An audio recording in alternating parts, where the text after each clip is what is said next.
আজকে চলে এসেছি চাকদার একান্ত আপনে বিরিয়ানি খেতে। সে হচ্ছে আমার এক বন্ধু, একদম হ্যান্ডসাম ব্রো। তো যাই হোক, আমরা সুদূর প্রতীক্ষার পর আজকে আমরা ওই ফেমাস যে কাকা, সেই কাকার হাতের বিরিয়ানি খাবো এবং পুরোপুরি রিভিউ দেবো যে বিরিয়ানিটা কেমন খেতে, আদৌ বাস্তবে যেরকম ফটোতে বলে, যেরকম ছবিতে ভিডিওতে দেখা যায় সেরকম কিনা।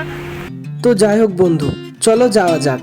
এই হচ্ছে চাকদা স্টেশন, আর আমার আজকের গন্তব্যস্থল চাকদার সবথেকে জনপ্রিয় একটা বিরিয়ানির দোকান, চাকদার একান্ত আপন, যেটা এই মুহূর্তে সোশ্যাল মিডিয়াতে খুবই ভাইরাল। আর এই হচ্ছে স্টেশন থেকে বেরিয়ে এই মোড় ধরে সোজা হেঁটেই এই দোকানে আমাদের গন্তব্য। আর এখান থেকে উঠে গেলাম ধীরে ধীরে দোতলায়। একতলা থেকে সিঁড়ি বেয়ে বেয়ে এই আস্তে আস্তে দোতলায় আমাদের প্রবেশ, যেখানেই আমাদের খাবার পরিবেশন করা হবে। আর এই হচ্ছে আমার বন্ধু নবোদয়, এবং এটা হচ্ছে যে চাকদার একান্ত আপন, তার ভেতরকার ইন্টেরিয়ার খুব ভালো একটা দৃশ্য এবং অত্যন্ত সুন্দর পরিবেশ। আমি চেষ্টা করব মেনু কার্ডটা আপনাদের সামনে দেখিয়ে দেওয়ার জন্য। আর এখানে কিন্তু খাবারের কোয়ালিটি ভীষণ ভালো এবং খাবারের দামগুলোও অত্যন্ত বেশি, এবং এর খাবারের দামের সঙ্গে জিএসটি চার্জ একেবারে ধরে নেওয়া হচ্ছে।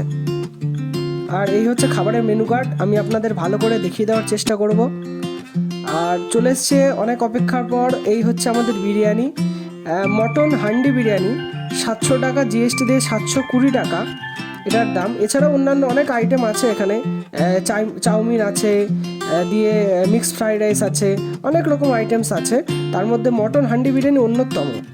এই 700 টাকার যে মটন হান্ডি বিরিয়ানি আমরা দুজন করে ভাগ করে নিয়েছিলাম, এবং এই যে হান্ডি বিরিয়ানিটা, এটা অবশ্যই আনলিমিটেড আলু এবং আনলিমিটেড রাইস, কিন্তু মটন এই 1 পিস করে। প্রায় মটনের যে ওয়েটটা প্রায় আপনার 750 থেকে 800 গ্রামের মতো যে ওয়েট ছিল, খুবই ভালো। তো রাইস, এই যে আমাদের খাবার দিয়ে দিয়েছে। আর এই যে মটনের পিসটা, এটা কাকার মধ্যে ধরলে খুলে পড়ে যাবে, খুলে পড়ে যাচ্ছে। এই যে বড় আলু, যেটা ধরলে খুলে পড়ে যাচ্ছে। তো আমাদের এখন এই বিরিয়ানি দিয়ে গেছে, আর যেটা আমরা খাচ্ছি,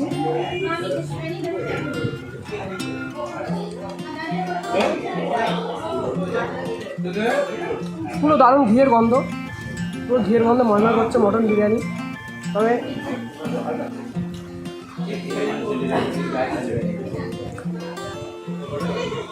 ওভারঅল বেটার, খুব সুন্দর।